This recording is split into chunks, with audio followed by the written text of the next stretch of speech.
오케이. 자, 오늘은 우리가 이스라엘의 개념에 대해서 좀 공부를 좀 하겠습니다. 이스라엘. 자, 여러분, 이스라엘.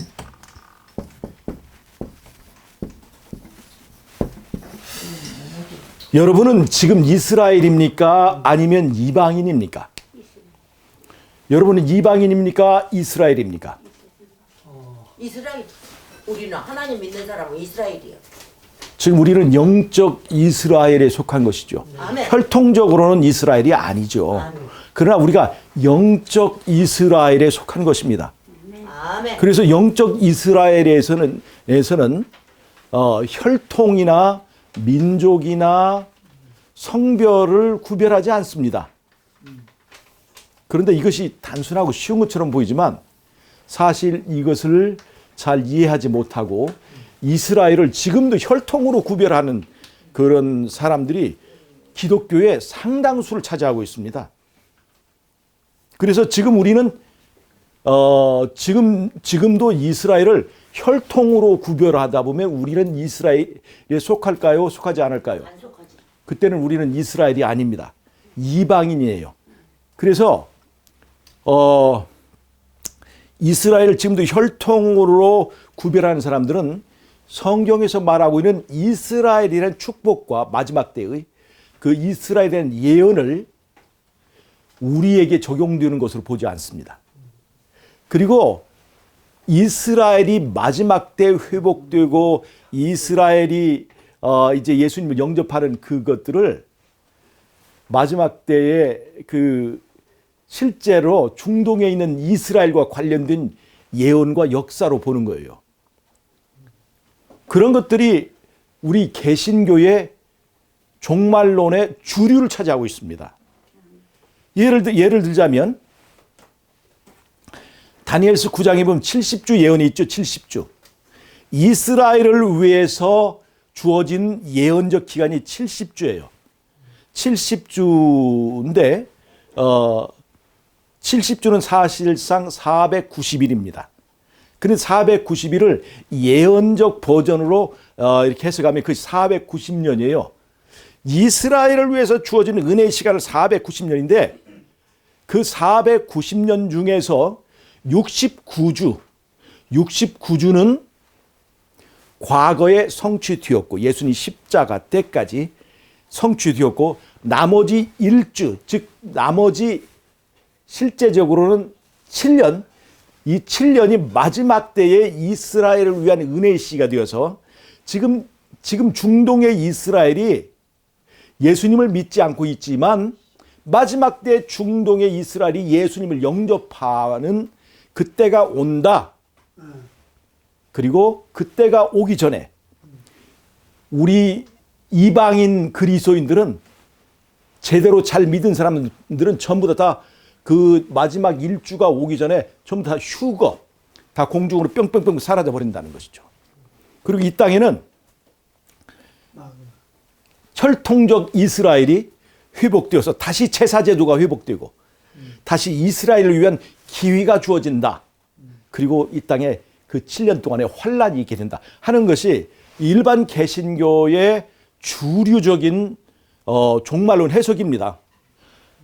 이것은 이스라엘이 무엇인가에 대한 그 개념의 큰 착각 때문에 생긴 거예요.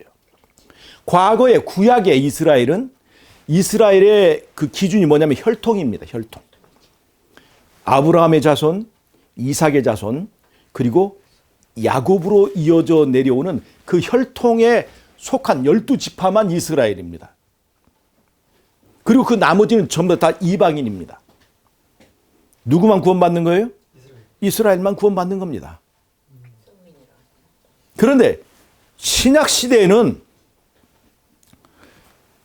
이제는 우리가 예수님 믿는 모든 사람이 다 이스라엘이 되는 거예요. 그런데 이 사람들은 그걸 이해하지 못합니다. 그러면 말이죠. 심지어 베드로한테 너 이제부터는 이스라엘이다. 예를 들자면 우리가 잘 아는 사람 중에 박진영 씨라고 가수인데 지금 성경 가르치는 강사로 유명하지 않습니까?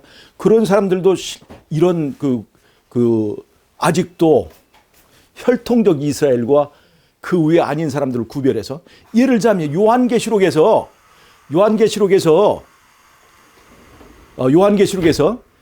계시록 12장 17절에 하나님의 계명과 예수의 증거를 가진 자들이 등장하잖아요. 그러니까 그것은 마지막 때 하나님의 계명을 지킨 자들이 있다는 겁니까? 없다는 겁니까?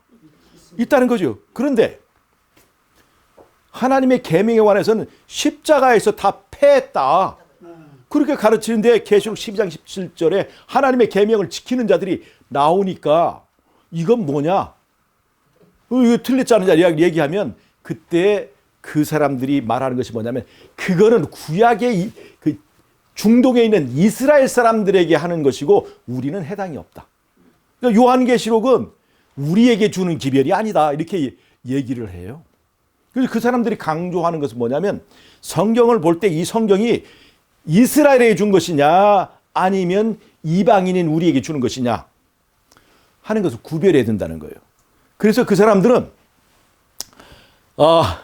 산상설교 이것도 받아들이지 않습니다. 그건 이스라엘 사람들에게 주신 기별이라고 하는 거예요. 그렇게 그런 개념을 가진 사람들을 세대주의자들이라 이렇게 얘기합니다. 예수님이 십자가에서 죽으신 때부터 신약이 시작되기 때문에 그 전에 있었던 일은 다 구약에 관한 일이고, 그건 이스라엘 사람들에게 준 것이고 우리는 해당이 안 된다. 왜 그럴까요?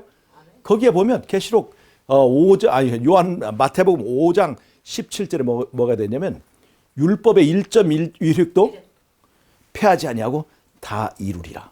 내가 율법을 폐하러 온 것이 아니라 온전케 하려 온 것이다 라고 하는 그런 구절들이 있어서, 계명이 폐한다는 거예요, 안 폐한다는 거예요?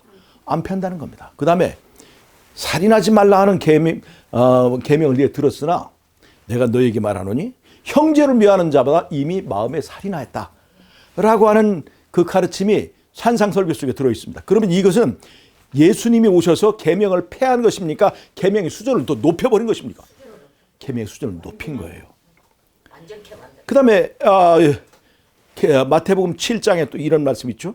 나더러 주여 주여 하는 자마다 다 천국에 들어갈 것이 아니라 오직 하늘에 계신 내 아버지의 뜻대로 행하는 자라야 구원을 받으리라, 그렇게 얘기를 했어요. 근데 이것이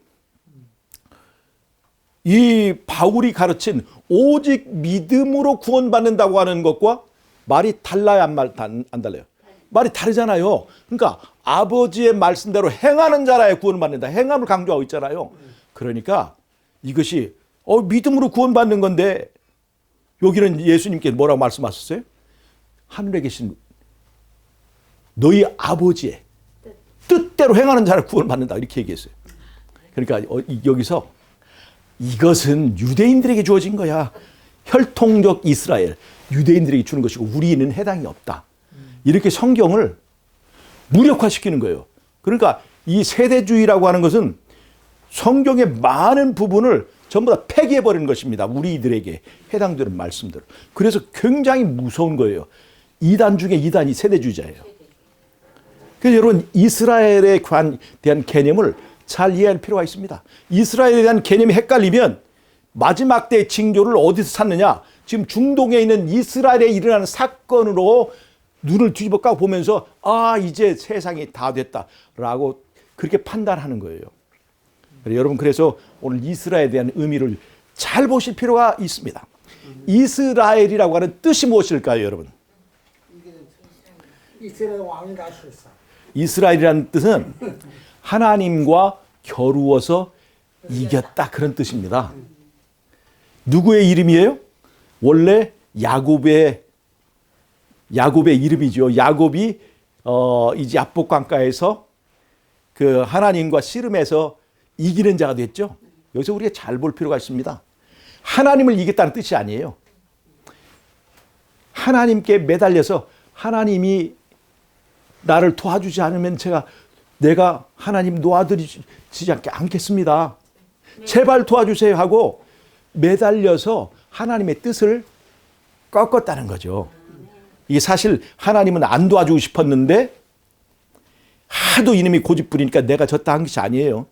원래 예수님은 야곱이 그 예수님을 자발적으로 우러난 마음으로 그분의 도움을 간청하기를 원했습니다. 우리 천국은 어떤 사람이 가요? 가고 싶지 않은데 억지로 가는 겁니까? 예정된 사람이 가는 겁니까? 아니면 정말로 천국을 사랑하는 사람 하는 것입니까? 정말로 천국을 사랑하는 사람 가는 거예요. 우리의 기도는 누구에게 응답해 주는 거예요? 그 일을 정말로 이루어지기를 간청하는 사람이 이루어질까요? 아니면 이루어져도 그만, 안 그래도 그만인데 한번 구해나 보지, 이렇게 하는 사람이 하나님은요, 우리의 구원도 우리의 기도의 응답도 자발적이고 우러난 마음으로 하나님께 의지하고 하나님께 매달리는 겸손한 자를 받으시고 겸손한 자의 기도를 들으십니다. 교만한 기도, 욕심으로 드리는 기도, 이런 기도를 하나님께서 받지 않으세요. 그래서 하나님은 야곱이 고집으로 이겼다, 그것이 아니에요. 야곱의 간절한 마음에 하나님은 져주셨어요. 그래서 이 야곱이 이스라엘이 된 것입니다. 그래서 하나님을 의지하고 죄를 이기고 환난을 이기고 이 세상을 이기는 자가 된 것이에요. 그래서 이스라엘은 이기는 자라는 뜻입니다. 자, 보세요. 계시록 2장 3장에 보면 7 교회에 보내는 메시지가 있습니다. 그때 어떤 사람에게만 이 축복이 들어가겠다. 이기는 자. 그 뒤에 다른 말로 하면 이스라엘인 거예요. 근데 그 첫째 교회가 뭐예요? 에베소 교회. 둘째 교회가 서머나 교회. 그 다음에 세 번째가 버가모 교회. 그 다음에 네 번째가 두아디라 교회. 다섯 번째가 사대 교회. 그 다음에 여섯 번째가 빌라델비아 교회. 일곱 번째가 라우디게아 교회. 이 교회들이 전부 다 혈통적 이스라엘에 들어가 있는 교회일까요? 혈통적 이스라엘 밖에 있는 교회일까요? 그 당시에 소아시아에 있던 이스라엘과는 전혀 혈통적 이스라엘과는 아무 상관이 없는, 한마디로 말해서 이방인 교회입니다. 이방인 교회. 즉 그 교회들 중에서 이기는 자를 말하는 것은 그 교회 안에 뭐가 있다는 거예요? 이스라엘이 있다는 것입니다. 그래서 신약 시대는 예수님이 십자가에 돌아가신 후에 휘장이 찢어졌죠. 그 이후에는 혈통적 이스라엘은 의미가 없습니다. 이미 이제 영적인 이스라엘의 시대가 열렸음에도 불구하고 무엇을 기준으로? 믿음이 있느냐 없느냐, 예수님을 믿느냐 안 믿느냐를 가지고 기준을 나눴는데, 지금도 혈통적 이스라엘을 가르치는 사람들은 우리의 구원을 무너뜨리는 자들입니다. 여러분 잘 보세요. 갈라디아 4장에 보면 제가 그 이야기가 길기 때문에 그냥 설명만 합니다. 갈라디아 4장에 보면 바울이 하갈과 사라를 가지고 설명을 합니다. 하갈은 뭐예요? 아브라함의 젊은 첩이에요. 사라는 아브라함의 원래의 본부인입니다. 근데 하나님께서 누구에게 아들을 낳을 거라고 약속하셨어요? 사라를 통해서 하나님이 약속한 후손이 태어나겠다고 얘기를 했습니다. 그런데 사라가 젊을 때 이제 젊은 여자가 아들을 낳는 것은 이제 가능한 일인데, 사라가 경수가 끊어져 버린 지 한 10년이 지나 버렸습니다. 그러면 이제 여자가 아기를 낳을 수 있는 희망이 있어요, 없어요? 희망이 없어요. 그래가지고 그러면 이제 사람의 몸을 믿어야 됩니까? 하나님의 약속을 믿어야 됩니까? 하나님의 약속을 믿어야 되는데, 이 사람이 과학을 믿었어요. 과학을. 생리학적인 과학을 믿었어요. 아, 이제 나는 끝났다. 나는 아기 못 낳는다. 그래서 사라가 자기 첩 하갈을 들여서 이 첩을 통해서 당신의 그 씨를 낳게 하라고 해서 들인 여자가 하갈이고, 거기서 낳은 아들이 이스마엘입니다. 하나님을 믿은 거예요? 사람을 믿은 거예요? 사람을 믿은 거예요. 그래서 하갈과 사라가 갈라디아 4장에 나오면서 바울은 이렇게 얘기합니다. 하갈은 지금 시내산에 있는 예루살렘을 상징하는 여자고, 사라는 위에 있는 예루살렘을 상징하는 여자다 그랬어요. 위에 있는 예루살렘 뭐예요? 새하늘과 새 땅이죠. 새하늘과 새 땅에 있는 새 예루살렘이죠. 하늘에 있는 예루살렘입니다. 하갈은 이 땅에 있는 혈통적 예루살렘을 말합니다. 혈통적 이스라엘을 상징하는 거예요. 그러니까 바울이 복음을 전하는 갈라디아 사람들은 혈통적 이스라엘입니까? 아닙니까? 혈통적 이스라엘이 아니죠. 그들이 이방인이죠. 갈라디아 사람들은. 그런데 너희가 혈통적 이스라엘은 아니지만 사라의 믿음, 사라의 믿음을 가지고 있으면 너희가 위에 있는 예루살렘에 소속된 사람들이다.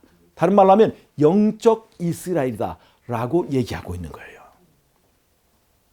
뭐가 있으면? 예수님을 믿는 믿음이 있으면. 하갈은 무엇을 상징하느냐? 혈통적 이스라엘, 혈통적 예루살렘을 상징하고 있었습니다. 이스라엘 사람들은 혈통을 중히 여겼습니다. 그리고 율법주의자들이었죠. 믿음보다 자기의 혈통을 믿었습니다. 속에는 자기 자신을 믿으면서 하나님의 계명을 지키는 백성이라고 자랑하고 뽐냈습니다. 그런 것이 이 율법주의자들이고, 그런 율법주의자 유대인적 신앙을 상징하는 것이, 그리고 그들의 교만심, 그들의 자만심을 상징하는 것이 시내산에 있는 예루살렘이었어요. 그리고 그것이 바로 혈통적 이스라엘입니다. 근데 갈라디아에서 보면 이제는 혈통으로 구원받는 것이 아니라 뭘로 구원받는다? 믿음으로 구원받는다. 그래서 우리는 이제 믿음의 시대가 됐으니까 이스라엘의 기준이 뭐예요? 혈통입니까? 믿음입니까? 네, 믿음일 거예요. 육체적입니까? 영적입니까? 영적인 거예요. 지금은 믿음의 시대, 영적인 시대가 도래했습니다. 그래서 이제는 영적 이스라엘이 존재할 뿐이지 육체적 이스라엘은 이미 휘장이 찢어지면서 그들에 대한 촛대가 떠나버렸습니다. 그래서 에베소 교회에서 뭐라고 얘기를 해요? 너희도 조심해라. 촛대를 바꿔버릴 수 있다. 그 촛대를 실제로 바꾼 경험이 있어요, 없어요? 구약의 이스라엘이 이제 새로운 영적 시대, 영적 이스라엘 시대로 들어가면서 구약의 이스라엘의 역할이 끝나버렸습니다. 표상적, 상징적 의미가 끝나버렸어요. 그런데도 지금도 혈통으로 이스라엘과 이방인을 나누는 그런 이야말로 얼마나 어리석은 것입니까? 자, 보세요. 그 사람들이 말을 하기를 이렇게 얘기합니다. 70주를 설명하면서 450 BC 457년부터 예수님 십자가 때까지 69주가 되었고 그 다음에는 이방인의 시대가 잠깐 끼어들었고, 이게 이방인의 시대예요. 예수님 십자가 이후입니다. 이게 이방인의 시대예요. 그리고 마지막 7년 요게 유대인을 위한 나머지 일주라고 이렇게 가르치고 있어요. 휴거는 어디서 일어나요? 이 일주 7년 환란이 있기 전에 여기서 휴거가 다 있습니다. 자, 그런데 예수님 십자가 이후에 유대인을 위한 시간이 아니죠. 이제 이방인을 위한 시간이죠. 그런데 베드로와 예수님의 제자들이 오순절 날에, 십자가 이후죠. 오순절 날에 설교했을 때 하루에 몇천 명씩 구원받았습니까? 하루에 5천 명씩 구원받았죠. 그때 구원받은 5천 명이 유대인입니까? 이방인입니까? 그때 5천 명씩. 이방인과 유대인을 다 섞었는데 대부분 유대인이었습니다. 유대인의 시기가 아닌데도 구원받은 사람들이 하루에 5천 명씩 받았어요. 유대인들이. 그 구원받은 유대인들이 복음을 전해서, 즉 스데반이 돌로 쳐맞을 때, 그 AD 34년이죠. 그때서야 비로소 사마리아와 땅끝까지 복음을 전하러 확산되기 시작했던 거예요. 그전에는 유대인들을 대상으로 복음을 전해서 하루에 5천 명씩 구원을 받았습니다. 이방인이 때라면서 구원받는 것은 유대인이에요. 안 맞습니다. 말이 안 맞아요. 그리고 지금 제사제도가 필요한 때입니까? 아닙니까? 양으로 제사 지내던 때는 다 끝났습니다. 왜요? 양이 표상하던 예수님 실제로 오셨으니까. 지금은 아무리 유대인이 아니라 유대인의 할아버지가 다시 부활하더라도 양으로 제사 드리는 제사제도가 필요 있습니까? 없습니까? 없어요. 의미가 없는 거예요. 이미 유대인의 시대는 끝났어요. 휴장이 찢어지면서. 그런데 마지막 때 유대인을 위한 이 마지막 7년이 회복되면서 다시 제사제도가 회복이 되고, 그리고 붉은 붉은 암소로 드리는 제사가 회복되고, 뭐 적그리스도가 거기 등장하고 한다고 하는 그런 이론들은 말도 안 되는 거짓말입니다. 개신교의 대부분이 이러한 세대주의 종말론으로 구성되어 있습니다. 이것을 말하지 않는 사람들은 아마 개신교의 원수죠. 그러나 그건 잘못되었습니다. 이미 십자가 이후에 이스라엘의 기준은 혈통이 아닙니다. 혈통이 이제 아무런 의미가 없어요. 오직 뭘로 기준해요? 예수님을 믿는 믿음으로만 기준하는 것입니다. 아멘. 자, 여러분, 계시록 21장, 22장에 새하늘과 새 땅이 나옵니다. 새하늘과 새 땅과 함께 뭐가 나와요? 새 예루살렘이 등장합니다. 이 새 예루살렘에 들어갈 사람들은, 예루살렘은 원래 유대인들을 위한 성이죠. 그러면 계시록 21장, 22장에서 새 하늘과 새 땅과 새 예루살렘에는 유대인이 들어가 살 것입니까? 우리 모두가 다 들어가 사는 것입니까? 이기는 자들이 들어가 살 거예요. 이기는 자들. 예수 믿고 이기는 자들만 들어가 사는 겁니다. 거기에는 유대인과 민족과 혈통의 구별이 없습니다. 자, 그런데 새 예루살렘이 있어요. 문이 몇 개일까요? 새 예루살렘에 문이 몇 개일까요? 문. 12진주 문이 있죠? 그 문에다가 뭐가 있을까요? 문에다 각 지파의 이름들이 있습니다. 각 지파. 그 문 하나의 문이 하나의 진주로 되어 있습니다. 그 문에 12지파의 이름이 있습니다. 즉 다른 말로 하면 이 12지파에 속하는 사람들이 들어온다는 얘기예요. 그럼 거기에 구원받는 모든 사람이 다 들어가야 되는데, 그럼 그 사람들은 이 12지파에 속한다는 겁니까? 안 속한다는 겁니까? 속하는 거예요. 그러면 여러분 14만 4천인이 유대인들에게만 해당되는 것입니까? 우리 모두에게 해당되는 것입니까? 모두에게 해당되는 거예요. 믿음을 가진 사람들을 기준으로 하는 거지 혈통을 기준으로 하는 것이 아닙니다. 이런 구조를 보면, 아, 예루살렘은 유대인을 위해 주어진 거야. 그건 과거의 구약에 해당되는 거죠. 그러나 우리는 예수님을 믿는 믿음의 시대에 사는 사람들이에요. 새 예루살렘은 바로 그 믿음을 가진 모든 사람에게 열려진 것입니다. 그래서 그 예루살렘이 소리칩니다. 목마른 자는 누구든지 오라. 혈통적인 그 이스라엘 유대인만 오라는 것이 아니에요. 목마른 자는 누구든지 와서 마시라. 누구든지. 구원받는 모든 사람을 다 말하는 거예요. 죄를 이기는 모든 사람을 말하는 것입니다. 여러분, 창세기 4장에 보면 두 제사가 나오죠. 가인의 제사와 아벨의 제사 나옵니다. 가인은 밭의 소산물로 제사를 드렸고, 아벨은 양으로 제사를 드렸습니다. 자, 보세요. 창세기 4장에 두 제사가 있어요. 앞에서 네 번째 장이죠. 요한계시록에서 네 번째 장은 계시록 19장입니다. 계시록 19장. 계시록 19장에는 두 잔치가 있습니다. 하나는 어린 양의 혼인잔치고 하나는 새의 잔치입니다. 어린 양의 혼인잔치는 구원받은 사람을 말하는 거죠. 자, 보세요. 두 제사가 있었죠. 하나는 양으로 드린 제사예요. 양은 누구를 상징하는 겁니까? 예수. 즉 예수님을 믿고 구원받은 사람들을 말하는 이 제사입니다.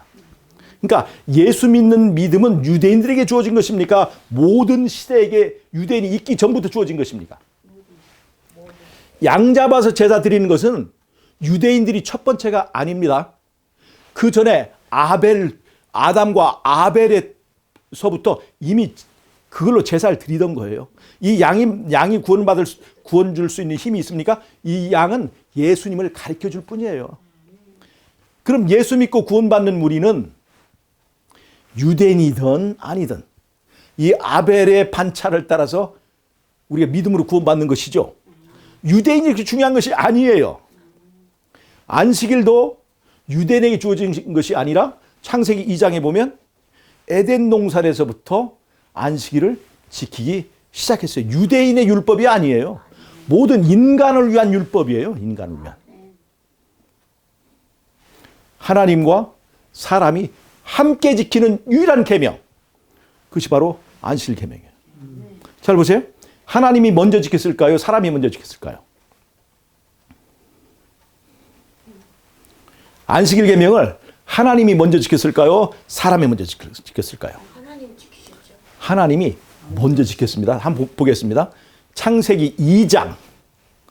창세기 2장 찾아보세요. 2절, 3절 읽어보세요. 창세기 2장 2절, 3절 누구 어떤 분 찾아서 한번 읽어보세요. 창세기 2장 2절, 3절 한번 읽어보세요. 하나님께서 하시던 일을 6째 날에 다 마치시고 7째 날에 일을 놓고 쉬셨다. 자, 거기 보면 누가 쉬셨다는 거예요? 하나님께서. 다른 말로 하면 하나님이 먼저 그 계명을 지켰습니다. 히브리서 4장 10절 한번 읽어보세요.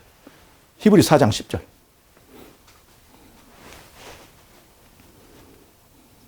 이미 그의 안식에 들어간 자는 하나님이 자기 일을 쉬신과 같이 그도 자기의 일을 쉬느니라. 자기 일을 쉬는 것이 안식일 계명을 지키는 거예요. 자, 그럼 누가 먼저 지킨 거예요? 누가 먼저 쉬셨어요? 하나님이 쉬신 것처럼 우리도 쉬는 거예요. 즉 하나님이 안식일 계명을 지킨 것처럼 우리도 안식일 계명을 지키는 겁니다. 그러니까 10계명 중에서 9개는요. 사람이 지키는 거예요. 사람이. 근데 안식일 계명은 하나님과 사람이 함께 지키는 거예요. 함께. 그래서 이 안식일이 언약의 표징이 되는 겁니다. 누가 먼저 지켰어요? 하나님이 먼저 지켰어요. 우리는 하나님이 먼저 지킨 것을 기준으로 해서 안식일을 지키는 겁니다. 하나님이 기준이지 이 땅의 사람들이 뭘 그걸 패했다 안 패했다 변경했다 그런 걸 따르는 것이 아니에요. 그래서 안식일이 하나님의 인이 되는 것입니다. 아벨의 제사에 포함된 모든 사람이 어린 양의 혼인잔치에 참여하게 되고 이 어린 양의 혼인잔치에 참여하는 사람들이 사는 곳이 어디냐? 그것이 새 예루살렘입니다. 아멘. 유대인만 들어갑니까? 모든 사람 다 들어갑니까? 예수 믿는 모든 사람이 다 들어가는 것입니다. 그러니까 마지막에 이 신약 시대에 혈통으로 이스라엘과 이방인을 구별하는 것은 지극히 어리석은 것입니다. 이방인의 시대라는 곳에 유대인들은 구원받으면 안 됩니까? 유대인 다 구원받을 수 있습니다. 그 중에서 유명한 사람이 누구예요? 사도 바울이에요. 사도 바울. 사도 바울이 십자가 이후에 이제부터 이방인의 시대라고 하는 그때에 이 구원받은 사람이 사도 바울 아닙니까? 유대인인데. 그래서 그런 이 세대주의의 이론과 가르침은 극히 이 하나님의 백성들의 이스라엘 개념을 혼잡하게 하는 것이고 그런 걸로 인해서 만들어 놓은 정말로 허무한 것입니다. 여러분 그래서 지금은 십자가 시대입니다. 예수 믿는 모든 사람은 구원받을 수 있고 예수 믿는 모든 사람은 그 믿음으로 새 예루살렘에 들어갈 수 있게 되는 것입니다. 우리는 이제 혈통적 이스라엘은 아니지만 영적 이스라엘 백성입니다. 아멘. 이기는 자는 누구든지 하나님의 백성들이 되는 것입니다. 아멘. 믿음으로 승리하는 것입니다. 아멘. 마지막 때의 새로운 또 하나의 무슨 세대, 다른 구원 얻는 방법, 그것이 주어지는 것이 아닙니다. 이제 신천지가 가르치는 것이 그거잖아요. 마지막 때는 옛날에는 믿음으로 구원받았지만 마지막 때는 요한계시록을 깨달은 사람, 누구대로? 누가 가르치는 대로? 이만희가 가르치는 대로 요한계시록을 깨달은 사람만 구원받는다. 이건 정말로 잘못된 것입니다. 이제 십자가 이후에 우리는 오로지 예수 믿음을 통해서 구원받습니다. 그리고 십자가 이전에도 오로지 예수 믿는 믿음을 통해서만 구원받습니다. 어떻게 해요? 양을 통해서 양이 손가락질을 하면 그 손가락을 따라서 손가락이 가리키는 그 예수님을 통해서 구원받는 것입니다. 아멘. 네. 구약시대는 예수님이 숨어 계셨어요. 양 속에. 그러나 신약시대는 밝히 드러나서 우리에게 보여주셨습니다. 그러므로 이제 우리는 이 신약시대에 예수 믿고 승리한 이스라엘이 되어야 되겠습니다. 아멘. 우리는 이제 14만 4천에 포함될 수 있도록 노력해야 되겠습니다. 왜냐하면 그들이 14만 4천이 유대인들만을 위한 숫자가 아니에요. 승리하고 이기는 모두가 될 수 있기를 바라면서 오늘의 말씀 마치도록 하겠습니다. 아멘. 자, 기도하고 마치겠습니다. 하나님 우리 아버지, 우리가 자격도 없고 혈통적으로 거룩한 것도 아니지만은 우리의 믿음을 보시고 우리를 이스라엘로 삼아주신 하나님의 은혜를 감사합니다. 끝까지 이기고 승리하는 사람 되어서 새하늘과 새 땅, 새 예루살렘에 참여하는 우리 모두 될 수 있도록 축복해 주시기를 예수님의 이름으로 기도하옵나이다. 아멘. 아멘. 감사합니다.